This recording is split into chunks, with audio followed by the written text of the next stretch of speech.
বিসমিল্লাহির রহমানির রহিম। আল্লাহ যেমন রহস্য, আদমও তেমনি রহস্য, এবং আজাজিল তথা শয়তানও আল্লাহর একটি উদ্দেশ্যমূলক রহস্য।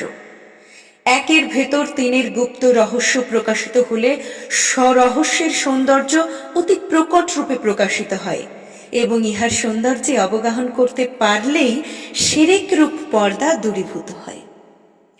আজাজিল ওরফে শয়তান কিসের তৈরি?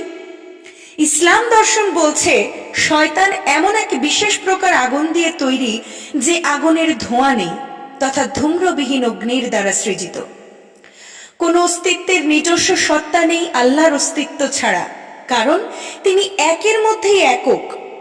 ধূম্রবিহীন অগ্নির যদি মৌলিক কোনো সত্তা না থেকে থাকে, তবে উহাও কি একের ভিতর একক? যদি বলি হ্যাঁ, তবে সৃজনের মধ্যেই স্রষ্টা দান্তিক পদ্ধতিতে প্রকাশিত ও বিকশিত হয়ে চলছেন।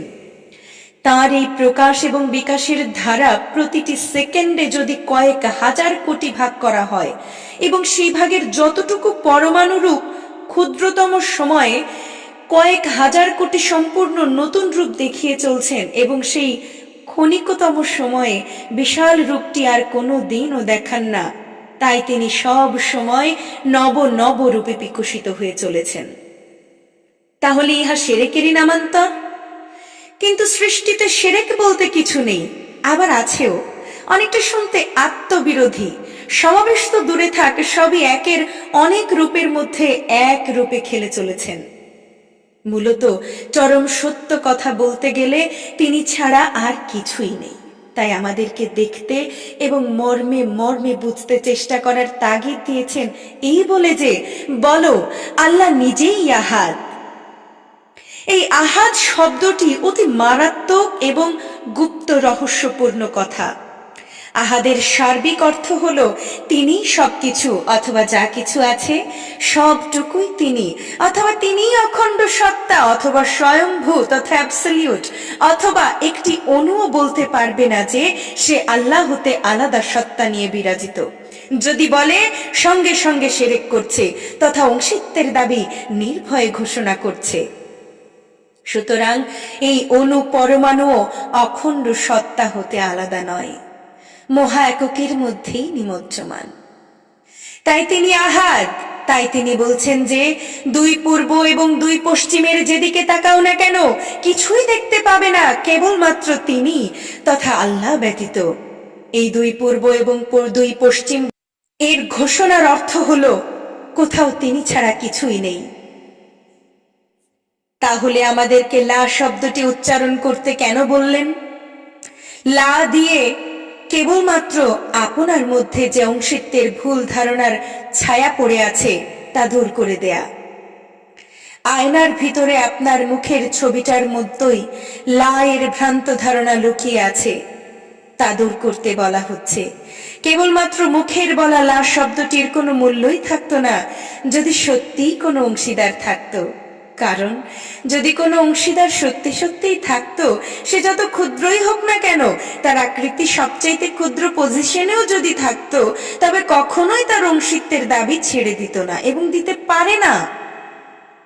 আসলে লায়ের ভ্রান্ত ধারণার অপর নাম আমিত্ব তথা হাস্তি বা ক্ষুদি।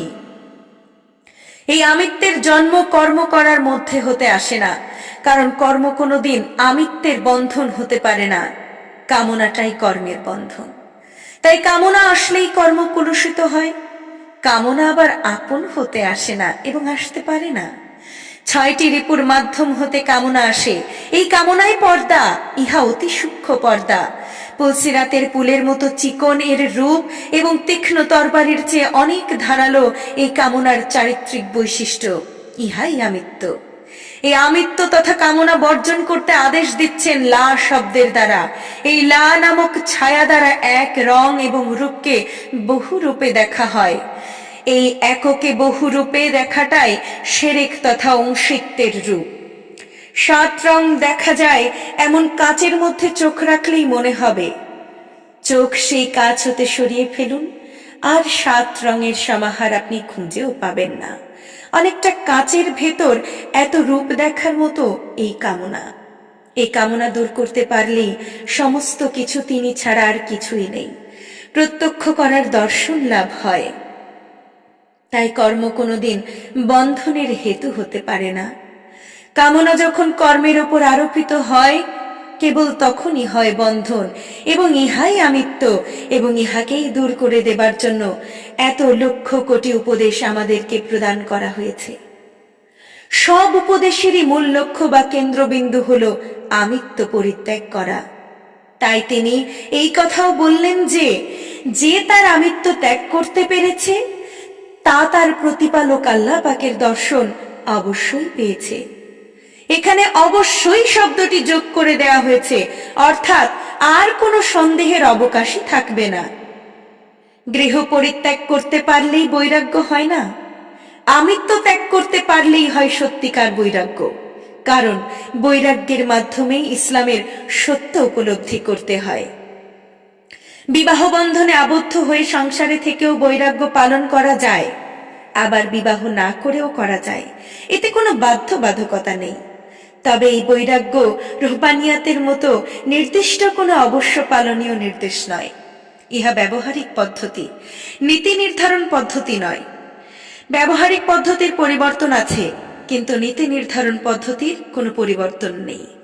সুন্নাতাল্লাহি লা তাবদীলা, অর্থাৎ আল্লাহর আইন বদলায় না। প্রকৃতির নিয়ম কানুন যুগ যুগ ধরে একই নিয়মের অধীনতায় আবদ্ধ। সমস্ত মানুষ একই নিয়মের উৎস হতে তৈরি, ইহা নীতি নির্ধারণ পদ্ধতি। অবশ্য ইহারও একটি মাত্র ব্যতিক্রম আল্লাহ পাক করেছেন, হযরত ঈসা রুহুল্লাহকে পিতা ছাড়া তৈরি করে। তাই হযরত রুহুল্লাহ মায়ের পেট হতেই রুহুল্লাহ, তাই তিনি আজীবন রুহুল্লাহ। কামনার বন্ধন তার মধ্যে জীবনেও এক মুহূর্তের তরে আসন নিতে পারেনি। আত্মতত্ত্ব জানলেই বা পড়লেই আত্মজ্ঞ হওয়া যায় না।